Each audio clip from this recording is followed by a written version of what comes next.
Շարունակում ենք աշխատել ուղիղ եթերում, մեզ կարող եք հետևել Հայելի ակումբի եւ Անժելա Թովմասյան YouTube-յան էջերով, իմ հյուրն է Հայկ Նահապետյանը, բարև ձեզ պարոն Նահապետյան, շնորհակալ եմ հրավերն ընդունելու համար եւ այսպես նախ ճիշտ ասած ուզում եի սկսել այստեղից, որտեղ հենց հիմա շարունակում է Երևանյան երկխոսություններ, երկրորդ միջազգային ֆորում, որ անցկացվում է Երևանում եւ մի քանի բաներ է ասել ազգակործան, ինչ որ հայտարարություններ արել, բայց մինչ այդ երեք շատ լուրեր եկան, որ հարձակում է եղել Ռուսաստանի Դաշնության նախագահի Պուտինի ուղղաթիռի վրա, այլ մանրամասներ հրապարակ եկան, մի քանի ժամով դադարեցվել էր երեք օդանավականների աշխատանքը, Պուտինի ուղղաթիռը հայտնվել էր անօդաչուներով ուկրաինական հարձակման կիզակետում, դա տեղի ունեցել մայիսի 20-ին, ՌԴ նախագահ Կուրսկի մարզ կատարած այցի ժամանակ հայտնել է ՀՕՊ-ի հրամանատար Յուրի Դաշկինը, նրա խոսքով Ռուսաստանի Դաշնության զինծառայողները միաժամանակ հակաօդային մարտեր են վարել եւ ապահովել նախագահական ուղղաթիռի անվտանգությունը,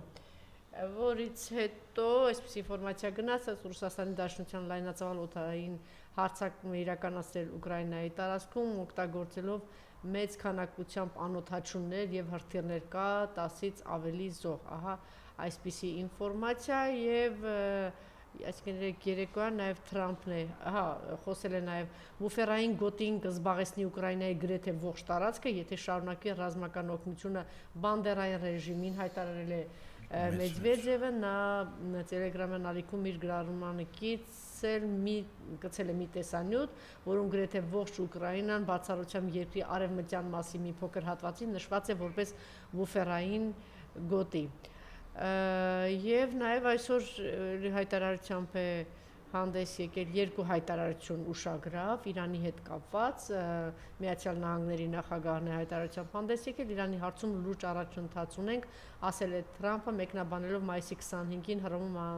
անուղղակի կայացած բանակցությունների 5-րդ փուլը, մենք շատ լավ բանակցություններ ունեցանք Իրանի հետ, տեսնենք թե ինչ կստացվի դրանից, կարծում եմ, որ մենք կարող ենք լավ նորություններ ունենալ, թեպետ իրանական կողմը ոնց որ թե այդքան ոգևորված չէր եւ այդպես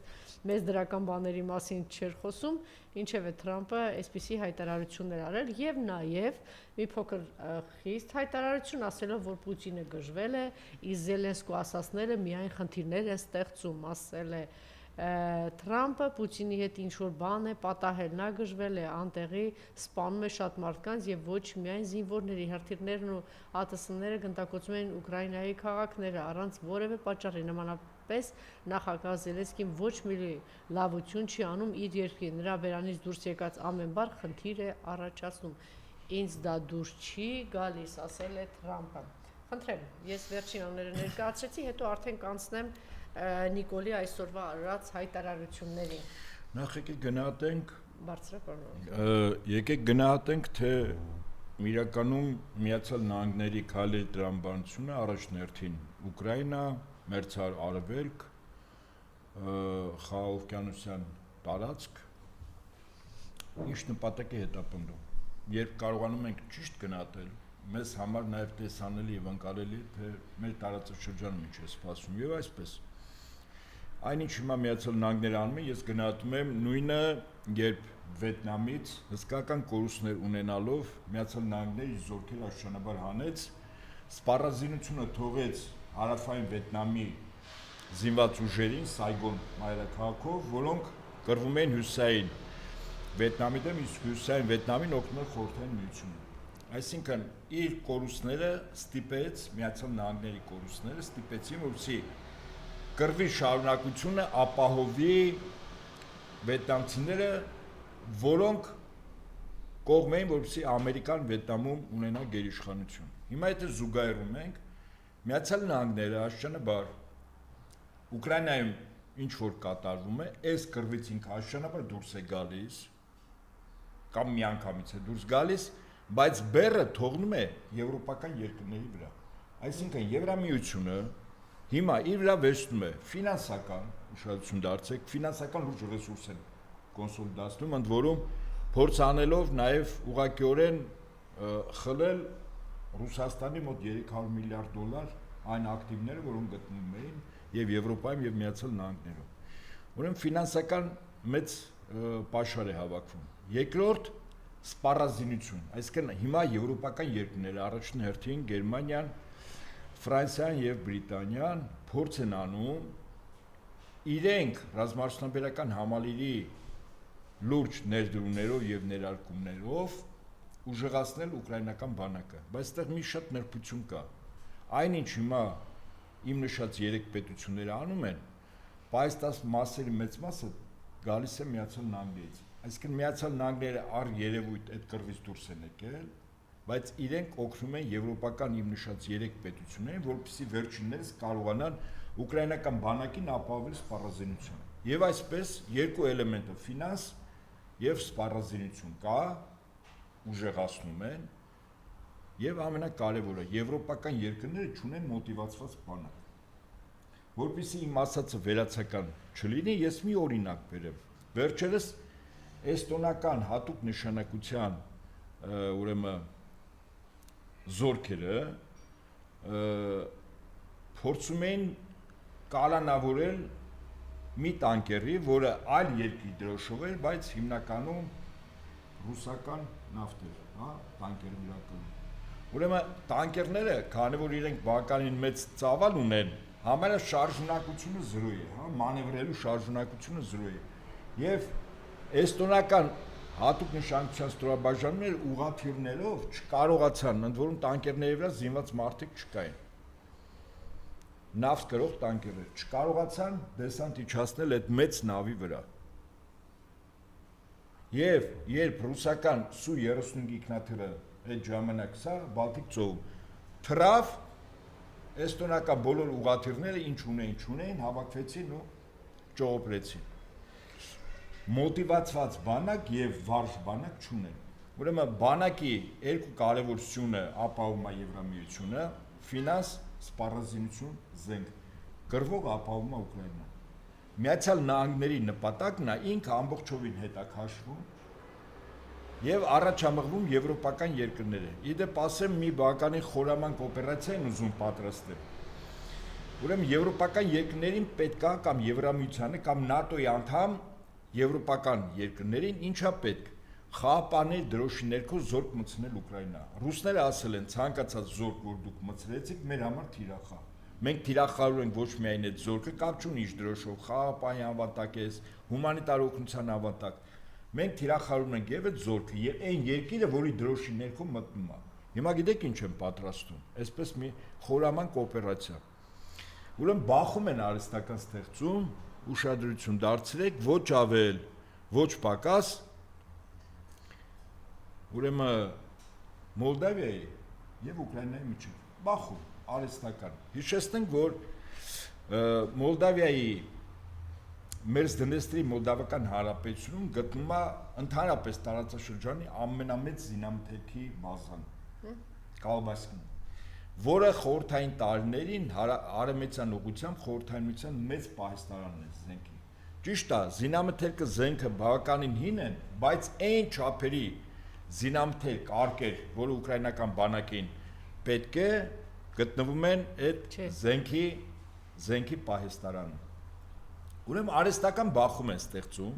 Մոլդավիայի եւ Ուկրաինայի միջեւ, այստեղ ոչ Ռուսաստանը կա, ոչ Միացյալ Նահանգները։ Եվ այդ բախումը կանխելու համար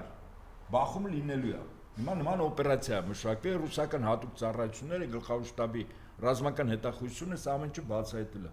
Եվ այդ բախումը կասեցնելու համար ուրեմն ինչ է մտնում խաղապահներ, ուր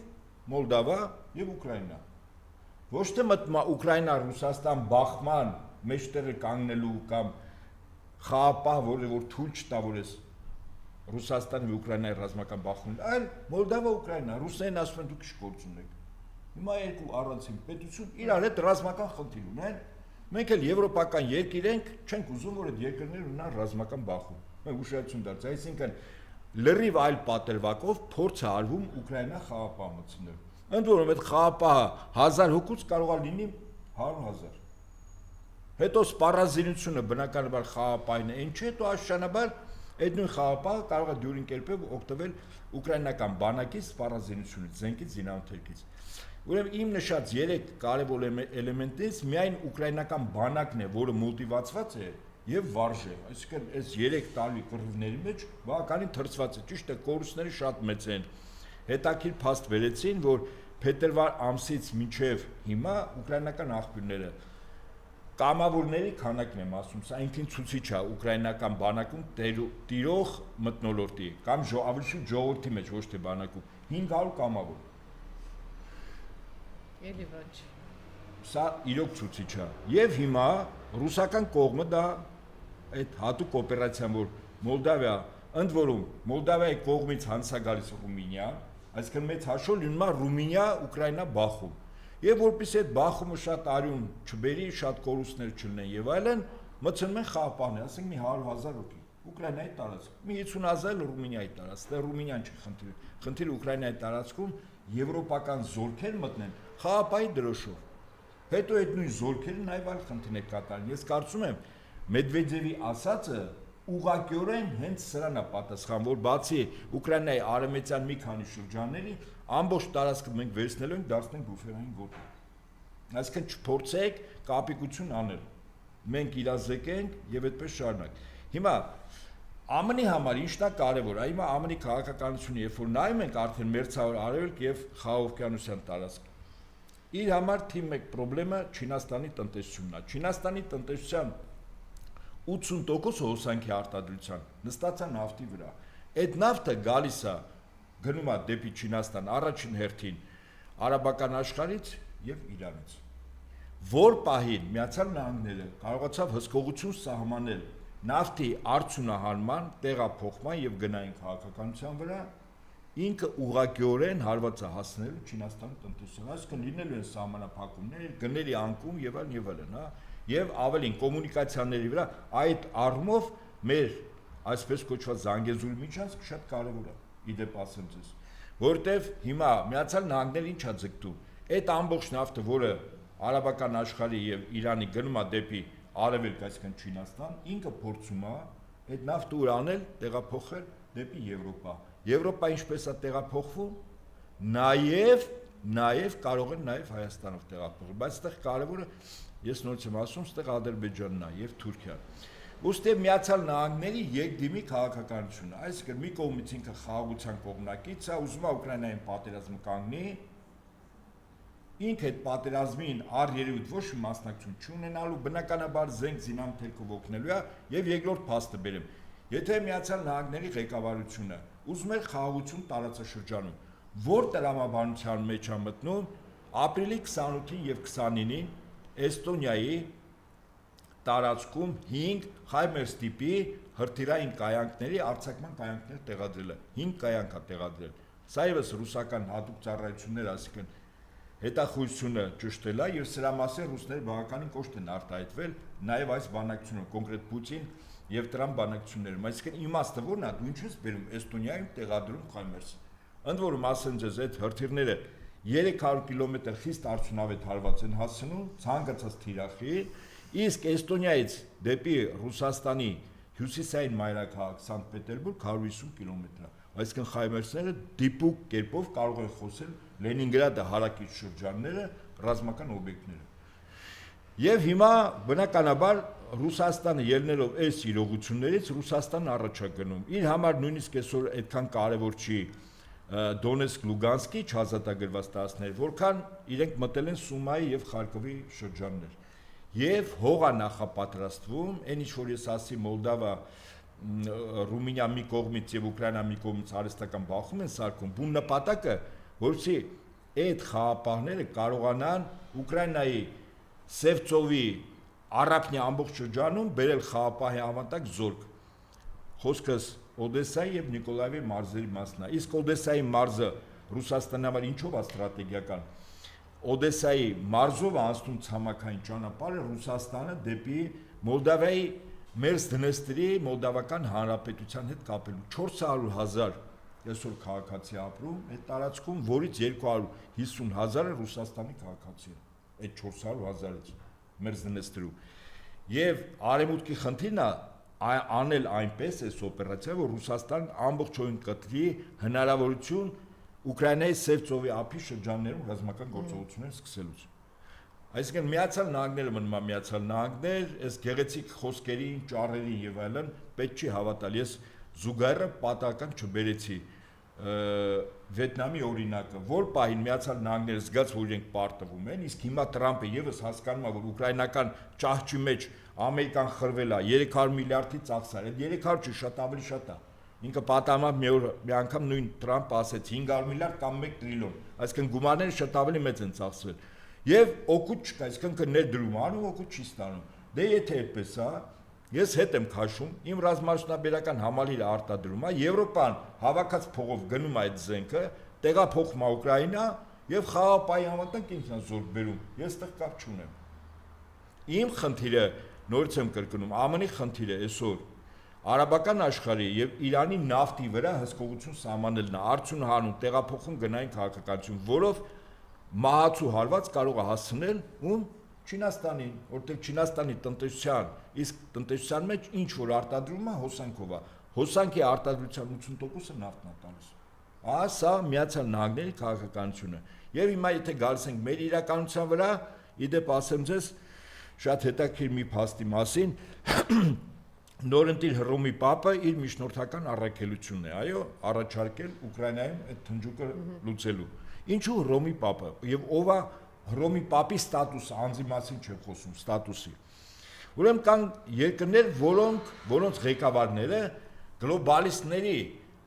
ուրեմն աշճանացանկում գտնվում են հանձնարարություն կատարողների դերում։ Այդպիսին է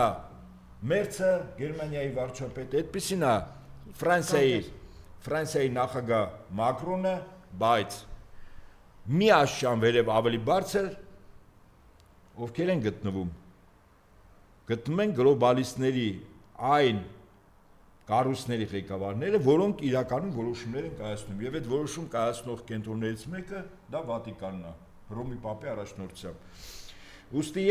երբ աշճանը բարձրացնում են մի աշճան վերև, այդ թվում նաեւ Կարլ III-ը թե 4-ը, նախկին Չարլզը, հա, բանի Բրիտանիայի արքայազն, որ հիմա փաստորեն այդ երկրի իրական ղեկավարն է։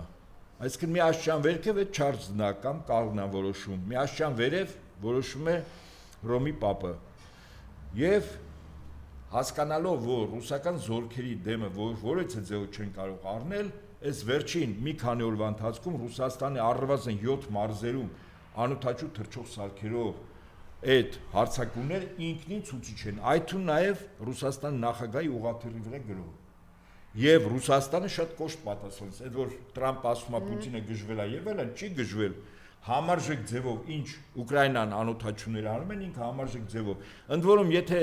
նման գնահատական է տալիս, ուկրաինական կողմից այդ մեծ հարձակումների արդյունքում քանի զոհ ա եղել խաղաղ բնակչության շրջանում, պատկերացնում եք 12 զոհ։ Այսինքն կոնկրետ Ռուսաստանը թիրախավորում է եւ հարվածում է Ուկրաինայի ռազմական օբյեկտներին, ոչ խաղաղ բնակիչների եւ խաղաղ բնակավայրերը։ Եթե հիմա ուշադրություն դարձեք Կուրսկի մարզում, Տուլայի մարզում, նույն Դոնեցկում, նույն Լուգանսկում, որտեղ նույն հարակից մարզերում, որտեղ որ ուկրաինական անօթաչուները հարվածում են, ուշադրություն դարձեք, հիմնականում խաղաղ բնակիչների շենքեր, ավտոմեքենաներ, շտապօգնության մեքենաներ։ Սա իրականությունն է։ Ես կարծում եմ, որ Ռուսաստանը հետ քան չի անելու, ԱՄՆ-ը ստիպված է համակերպվելու այս իրողության հետ։ Իսկ իրողությունը հետևյալն է, այո, Ռուսաստանը ստրատեգիական առումով իր առաջ խնդիր է դրել ամբողջ Ուկրաինան վերցնել։ Բուֆերային գոտիով գիտեք ինչ առումով։ Այդտեղ տեղի ժողովուրդը ընտրություններ կանի, իհարկե չի ընտրի նացիստական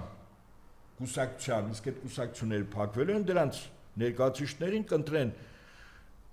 մարդկանց, որոնք Ռուսաստանի հետ բարդրացական հարաբերություններ կսահմանեն։ Այդ բուֆերային գոտի իմաստը դա է ալնելու, եւ ԱՄՆ-ը ուզի թե չուզի ինքը համակերպվելու է այս իրողության հետ։ Սա է այն ինչ որ կոնկրետ կատարվում է Ուկրաինայում։ Ես կարծում եմ ընդ որում ես եւս մի թիվ ասեմ, որովհետեւ մեզ լսողների համար պարզ լինի։ Ուրեմն ռուսական բանակի առաջապահ ստորաբաժանումների թվականակն եմ ասում 600,000, որոնք առաջին շերտում կռվում են, որը կենտրոնացված զինուժի 10-ից 15%-ն է։ հարց, բայ մնացած ինչու ռուսները կռվի մեջ չեն մտցնում, որտեղ իրենք սպասում են, որ կարող է կես միլիոնանոց կամ 1 միլիոնանոց եվրոպական երկրների բանակը խաղապահի անվտանգ մտնի Ուկրաինա։ Իր ռեզերվը հիմնականում ռուսական ռեզերվը չենո ճիշտ է դրանք գնում են ռոտացիայով կռվում են թրծվում են փորձառություն ձեռք բերում բայց 10-ից 15%-ն է կռվում իրենք սպասում են որ եվրոպական երկրները ՆԱՏՕ-ի անդամ իրենք կարող է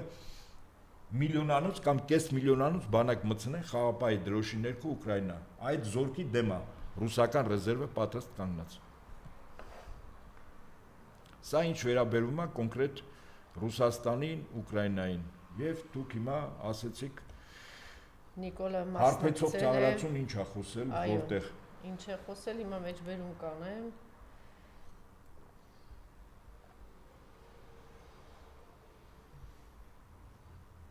Եթե սահմանադրական դատարանը որոշի, որ խաղաղության պայմանագիր չի համապատասխանում մեր սահմանադրությանը, ուշադիր եք Այդ դեպքում ես կնախաձեռնեմ սահմանադրական փոփոխություններ Երևանյան երկխոսություններ երրորդ միջազգային ֆորումի ժամանակ հայտարարել է Նիկոլը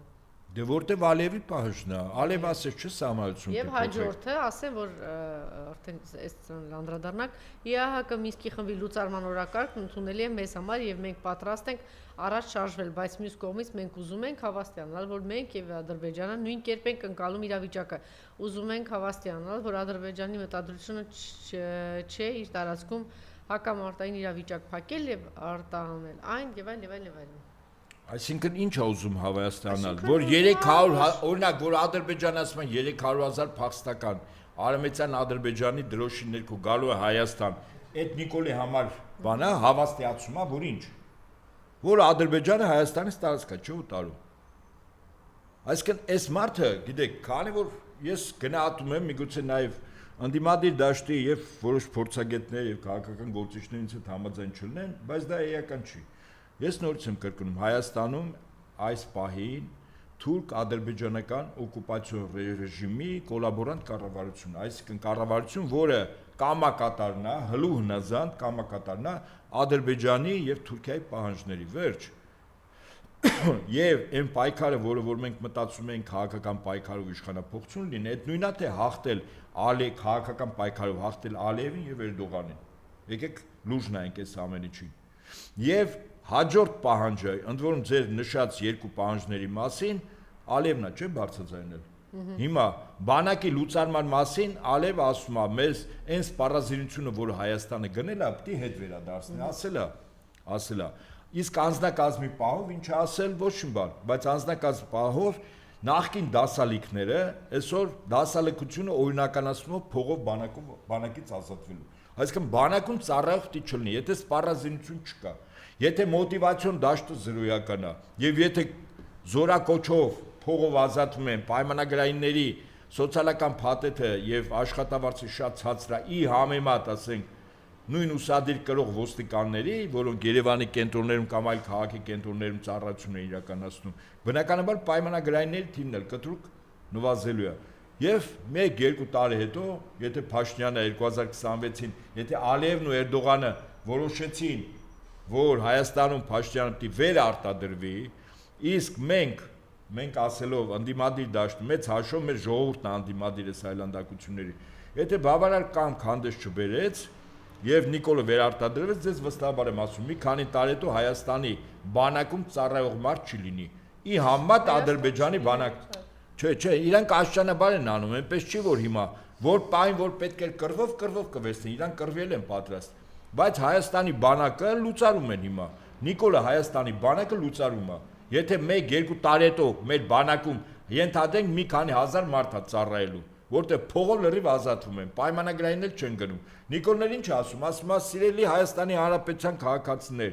Ադրբեջան ունի 100,000-ուց բանակ, մենք ունենք 10,000-ուց բանակ, մեր 10,000-ուց բանակը չի կարող կռվի դաշտում հաղթել ադրբեջանական բանակին։ Ոչ սպառազինությունն է, մեր բավարար չափով ոչ է թվականակը, ուրեմն ինչ է պետք անել։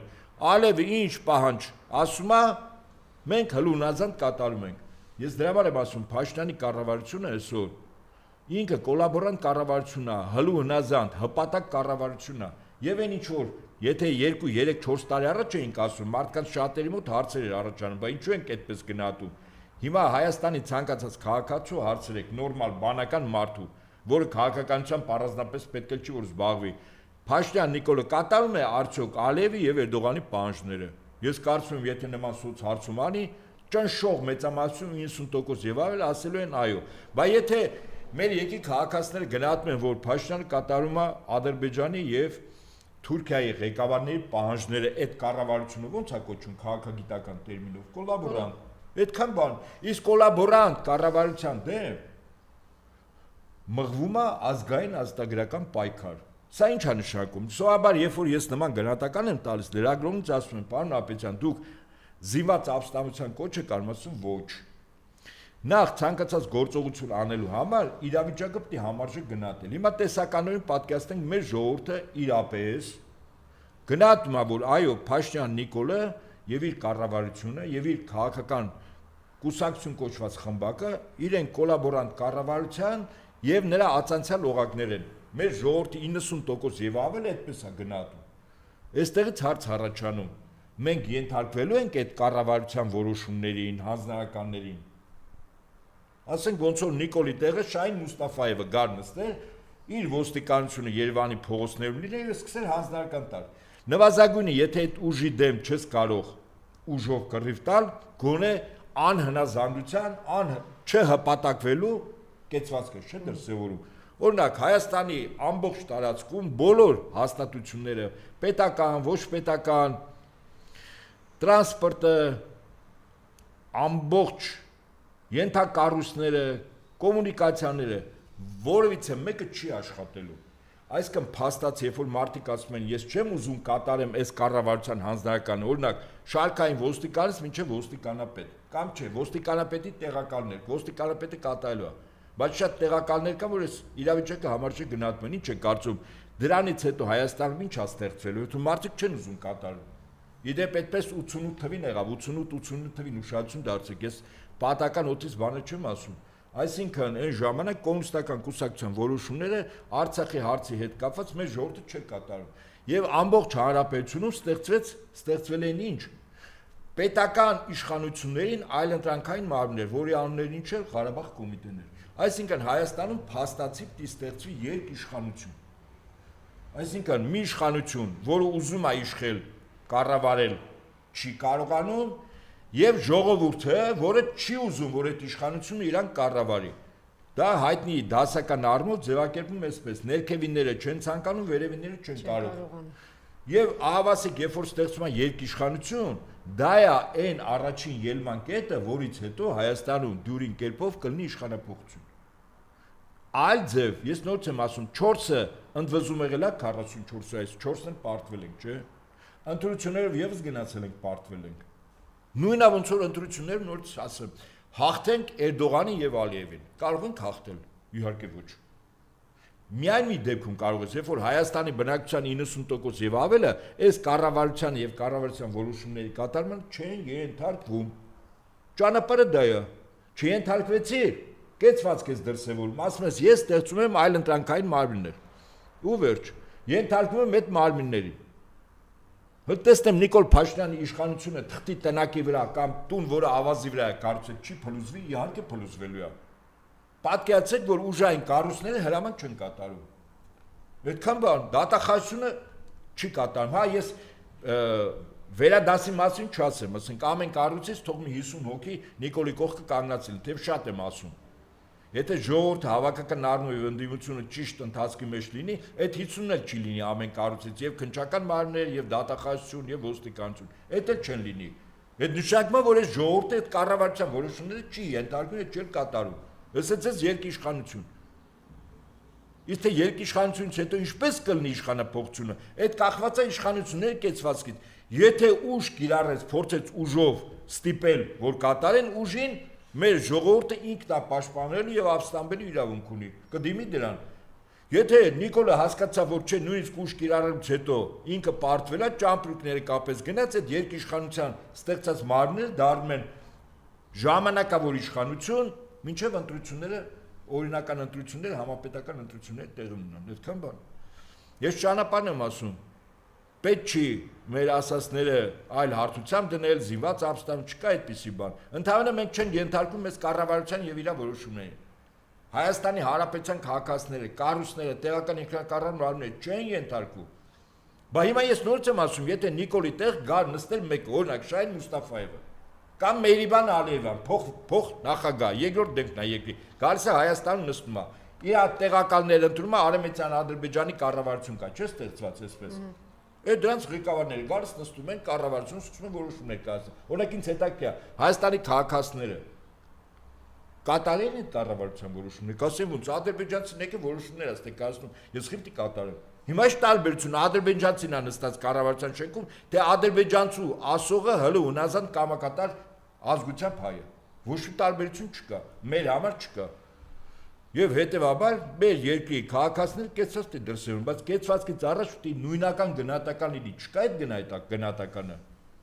4 չէ, 40 ընդվզում է լինի պարտություն է կրելու։ Եվ պետք չի մեր ժողովրդի գրպանը բան գցել։ Մեր ժողովուրդը շատ լավ ժողովուրդ է։ Խնդիրը էլիտայի մասին է։ Էլիտան ինչքան է համարժեք իրավիճակը գնահատում, ավելին ասեմ, հիմա Լավրովը որ եկավ այստեղ։ Այդ մեր ընդդիմության օրակարգը ինքը տվեց։ Ասեց այդ օրակարգով միավորվեք, ինքը չասեց, բայց ես այդպես եմ հասկանում։ Իսկ օրակարգը շատ բարձր, Ադրբեջանի հետ հարաբերությունները 4 եռակողմ գրավոր, բանավոր պայմանավորվածություն առաջին։ Տարածաշրջանում տղա չեն բերում, պետությունը արևմուտքը չի բերում, 3 գումարած 3։ Դուք կարծում եք ընդդիմությանն էր տրվում։ Ես ինչ է նոր բան ասել, այսինքն Լավրովը սրա մասին ինչքան է ասել, քանի անգամ, ոչ միայն Լավրովը, եւ Պեսկովն ասել, եւ Օվերչուկն ասել են, չէ։ Այսինքն նոր բան Լավրովը չի ասել, ստեղ եկավ ինչ ասեց։ Ռուսաստանը առավել քան համոզված ասեմ, իրանց հետաքրքրում է օրակարգը, այսինքն ուժերի կոնսոլիդացիան ընդդիմության քաղաքական առումով, հա, իրավիճակը գնահատում է կոլաբորանտ կառավարություն, իսկ կոնսոլիդացիան տիլնի երկու պայման ասի, հիմա երրորդ չորրորդ ասեմ։ Հայաստանը շարունակելու ԱՊՀ ԵԱՏՄ-ի հապկի հետ համագործակցությունը, բոլոր այսպես կոչված սառեցված գործընթացները կյանք են կոչվելու։ Եվ չորրորդը Հայաստանի ապագան։ Այս ներկան է, չէ՞, ասի հապկ, ԱՊՀ, ԵԱՏՄ։ Եվ ապագան, ասես BRICS։ Ասես չէ։ Եվ բամարդը օրակարգ ասել է, 4 հիմնական բան ասել է։ Այս 4-ի շուրջ տիլնի կոնսոլիդացիա։ 1 Եվ հիմա տեսեք, դատավարությունը նոր հետևեցի ընթանում է երկրորդ նախագահի դե չգիտեմ, հայտարարությունից հետո երկրորդ նախագահը արեց 7 միլիարդ վերել են արտաքին պարկ, առնվազն 2 միլիարդը չկա, բայց ավելի ահռելի գումարների մասին էր խոսում Հրանտ Բագրատյանը, ստվերից միայն 60 միլիարդ դոլար չկա, իմ ամբողջ խնդիրը այդ գումարները, որ ասում էր կբերեմ, ինքը այդ գումարները բերել է, ուղղակի ամբողջ խնդիրը ոչ բյուջեատար է, ոչ միտեղ գրպանել է եւ իր օլիգարխների մեջ է բաժանը, երևի տեսակ երեք չառաջ այդ օլիգարխներից մեկի հարսանիքը գեր շքեղ, որ լսել եմ, հա, չեմ տեսել, այդպիսի բան չկա, ինչ է կարծում, այլևս հիմա դա սպառել է, թե դեռ չի սպառել հանրության վրա այսպիսի տեսարաններ ազդել, բան կարողանալու է, թե սպառված տեսարաններ են։ Իրենց գործը, իրենք այդ կոլաբորանտ կառավարությունը իրանք իրենց գործը անում են։ Օլիգարխները նախ հայաստանյան, ռուսաստանյան, վրացական, ղազախական տես չի լինում։ Օլիգարխների հասցեն երկու պետություններ։ Օ, իմիջայլոց, մի հետաքրքիր բան։ Ուրեմն Վիգեն բաներ Բաղդասարյան։ Բադալյան։ Հա? Վիվարոյ Վիգենը Բադալյան։ Վիգեն Բադալյան, շատ ուշագրավ մի բան, նշանակվել է Կոլումբիայի կողմից պատվավոր հյուպատոս Հայաստանում։ Կոլումբիայում ինչ էին անում են։ Չիմանամ։ Թմրադեղ է, չգիտեմ։ Հերոինի մասն եք ասում։ Ինչ եք կարծում, այս թիվ 1 օլիգարխ։ Հերոինը, այդ կոկաինն է, հերոինը Աֆղանստանն է հիմնականում մատակարարը։ Լավ է, որ չգիտեմ առանձնապես, որը կոկաինն է։ Ինչ հրեշավոր ինչեր են։ Ինչ եք կարծում, կապ կա այս ամեն ինչի մեջ։ Թե կարող է եւ արժե եւ մտածել, որովհետեւ էս են ճիշտ էր ասում երկրորդ նախագահ Կոպերֆիլդյան ինչ որ բաներով ինչ աստղաբաշխական ինչ որ ծավալի բաներ չէ հայտնվելու չկա։ Օրինակ խաղադրույքները 10 միլիարդից ավել խաղադրույք, չէ։ Հիմա նայեք, եկեք նայենք չեզոք դիրքերից։ Եթե մի երկիր մյուսը նվաճում է, աշճանաբար այդ երկրի ընդելքը, ռեսուրսներ իրանով տանի, այդ բանակ պիտի չլինի դիմադրողականության զրո օջախներ եւ ամենակարևորը, այդ ժողովրդին պիտի դարձնի կառավարելի։ ինչպես են ժողովրդին դարձնում կառավարելի։ Չինաստանի օրինակը, ուրեմն Չինաստանը 3 մեծ ապստամբություն արեց, կոչվում էր օպիումի վույնի։ Երբ որ Բրիտանիան Չինաստանում իրենց համար որպես ստրուկ աշխատող չինացիներին աշխատավարձ չէր տալիս, ասում էր կոկային է, այն ժամանակ հերոին է օգտագործում, իրենք միտեղ արտադրում էին, ասում են, այդ մարդիկը մինչև 30-35 տարեկան էին ապրում, որտեղ այդ թմրամիջոցի կախվածությունը եւ ֆիզիկական ուժերը 60-70 տարի մարդուն չեն թողել, որ այդքան ապրի։ Հիմա նորից եմ ասում, կառավարելության գործիքներ, մոլություններ են, առաջին թմրամոլություն։ Վստահաբար մեր ժողովրդին, այն ինչ որ դուք կոկայի մասին ասեցիք, հա, Կոլումբիա, Վիգեն Բադալյան եւ այլն։ Այս են Վիգեն Բադալյանն է, Վիվարոյի չնայած հայտնի չի, Սայատերը, նայա որն է, մեկը Վիգենա, մեկը Վահե, չէ՞։ Վահե մյուսի անունը։ Այս են նորաթուխ օլիգարխներն են, Վիվարոյի տերերը, ովքեր 2 օր առաջ նշում էին գեր, շքեղ միլիոնանոց, մի քանի միլիոնանոց արժողությամբ հարսանիք։ Աննախադեպ այսպիսի բան, գեր աստղերով, այսպիսի բան չի եղել, թեպետ եթե նախկինների ժամանակ լիներ, մի քիչ երեսի տեղ ունեին, էլի, Արցախն էլ կար, Հայաստանն էլ կար, գուցե ուրախանալու առիթ էլ կար, չէ՞։ Հիմա այս հիմա ես նորից եմ ասում, ուրեմն ժողովրդին կառավարելության գործիքներն եմ ասում, թմրամոլությունը մեկ։ Կախվածություն է, ամբողջ կյանքում կախվածություն է։ Մարդը եթե գումար չունի, ինչ պետք է անի։ Գողություններ, ավազակություն, խաբեություն, շորթում եւ այլն եւ այլն։ Մեր մոտ հանցագործությունների աճը աստղաբաշխական թվերի է, չէ՞, թե համարում դե ասում էին, Անայի կադրերը սուպեր են, բանից է խոսում, գրագիտությունից է խոսում, չգիտեմ ինչու հանցագործությունների աճը, այդ հանցագործությունների աճը նաեւ կապված է թմրամոլության կտրուկ աճի հետ, թմրամոլների կտրուկ աճի հետ։ Ուրեմն առաջին թմրամոլություն, երկրորդը խաղամոլություն։ Այսինքն դա եւս մոլություն է, հիվանդություն է։ Մարդը առավոտից երեկո մտածում է խաղադրույք անի, եթե գումարը չկա, ինչ պետք է անի։ Ինչ որտեղ եղած չեղածը ծախի, տունա ծախում, ոսկեղենա ծախում, հետո այդ էլ չունի, պարտքերի տակա, ուրիշ տեղից պարտքանում, եթե չկա, վերջում Կիևյան կամուրջը կա ու կա, չէ՞։ Ինքնասպանություն։ Դու ինչը տեսնում ենք։ Ինչը տեսնում ենք։ Ուրեմն երկրորդը խաղամոլությունն է։ Հիմա երրորդ կախվածությունը, որտեղ մեր ժողովրդին փորձում են մտցնել պղծությունների դաշտ։ Ես ասում եմ, Ադրբեջանը եւ Թուրքիան, Հայաստանը դիտում են որպես մեծ քալվանսարա։ Այսինքն ավելի խիստ բառով ասեմ, մեծ պոռնկատու։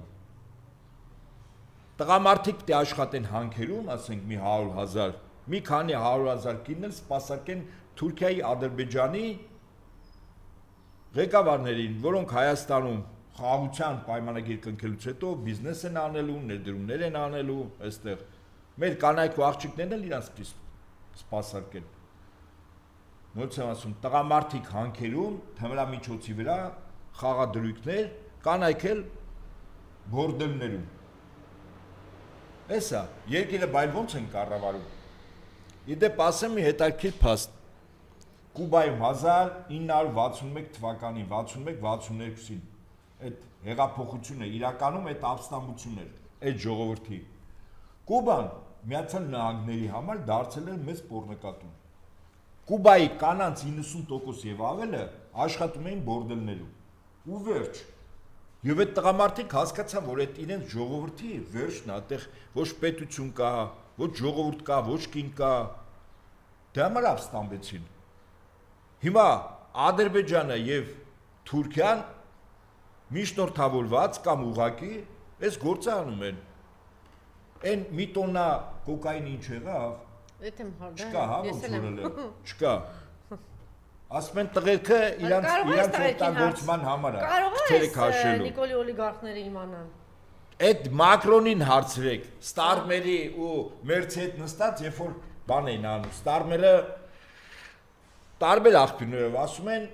բանա, արվամոլը, այսինքն միասեռական է։ Մակրոնի եւ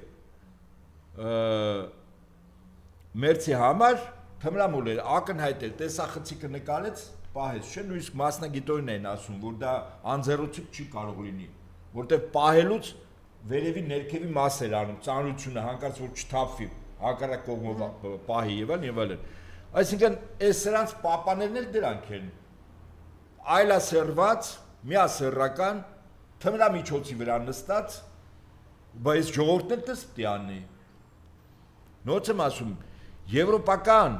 այն երկրները, որոնք ժամանակին աֆրիկական մայրցամաք, հնդկաչին եւ այլն, որ նվաճել են, այդ երկրներն ինչ են արել։ Այդ երկրները դարձել են ամբողջ երկիրը բորդել,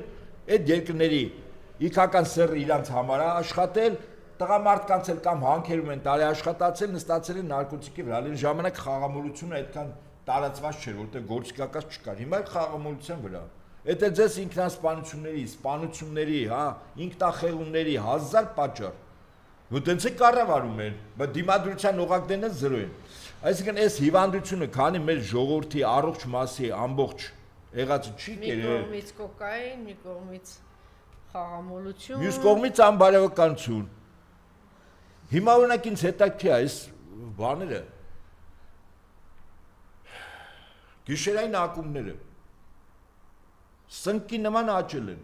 Ովքեր են այդ գիշերային ակումբներում աշխատում։ Այս օլիգարխի տղերքի բարդելներն են էլ երևի։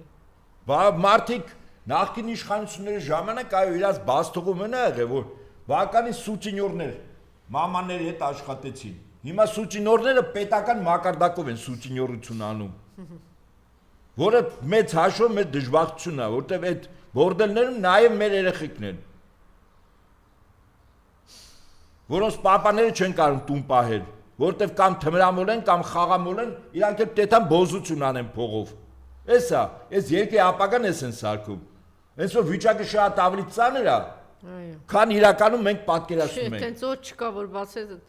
մեկ էս Եվ պատկերացնում կամուջից նետվեց 4 տեղ վթարա, սա է տեղի դանակահարությունները, այս վերջին շրջանում հայտարարություն։ Ինչ է։ Տիկինն էլ ասում է կրթեմ, գնա քեզ ու քո կադրերին կրթի, քո փողոցայիններին կրթի, որ պատահական, չգիտես որ գրողի ծոցից գծած ամեն մի թափթփուկ այսօր հայտնվել է, չգիտեմ որտեղ։ Հիմա եթե այնինչ ասում ենք վերացական չի, հանցագործությունների, թմրամոլության աճը, խաղամոլության, իրանց հա մենք չենք ասում, խաղամոլության 10 միլիարդ եւ ավել։ Խաղացող, այսինքն մարդիկ եղած չեղածը ծախում են, գումար խաղացող են դարձել։ Այդ դրա համար հիմա 20 միլիոնանոց հարսանիքի համար։ Եվ նրանք ովքեր որ այս ամեն ինչը կազմակերպում են, օրինակ մենք կարանք իրանց ասենք Անժելա, մենք ձեզ չենք վստահում։ Ես կարող եմ ասել դուք տգետ եք, հասեք, իրանց բառերը փոխանցեմ իրենց։ Դավաճան եք, չէ, իրենք հիմա այն մարդիկ ովքեր որ իրավիճակը ես տենց եմ գնահատում։ Եվ ես ոնց կարամ ասեմ իշխանություն կոչվածը, որը երկիրը բերում է այս ավերի մեջ, ես իրանց ասեմ, գիտեք ինչ, ես Փաշտյան Նիկոլին չեմ վստահում։ Այսինքն ինքը իմ երկիրը, իմ տունը մտել է, պղծում է, ավերում է, փչացնում է, գրավում է, գաղթական է սարքում, հանցագործ է սարքում, թմրամոլ է սարքում, ես ասեմ, ես Փաշտյան Նիկոլին չեմ վստահում։ Կողքից չեն ասես մարդը հոգեկան հիվանդ է, տունը տավերել է, դու ասում ես, ես իրան վստահում եմ կամ չեմ վստահում։ Պետք է տեղի ունենա այն, ինչ որ պետք է։ Շնորհակալություն։ Ես էլ եմ շնորհակալ։